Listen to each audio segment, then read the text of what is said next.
May masasabi ka ba kay Vong? Opo.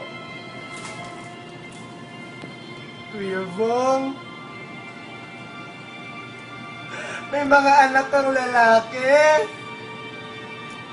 May mga kapatid kang babae. Yung mga anak mo lalaki, anong tinuturo mo sa kanila? Ano yung pamana mo sa kanila? Yung mali?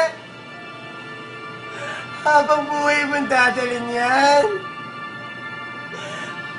Hindi to haka-haka lamang. Hindi ko itataya. Hindi ko isusugal ang pangalan ko sa sensitibong paraan.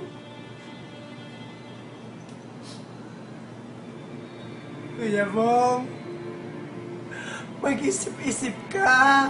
Mangunawa ka. Pasensya na po kayo kung ganito po talaga yung ugali ko.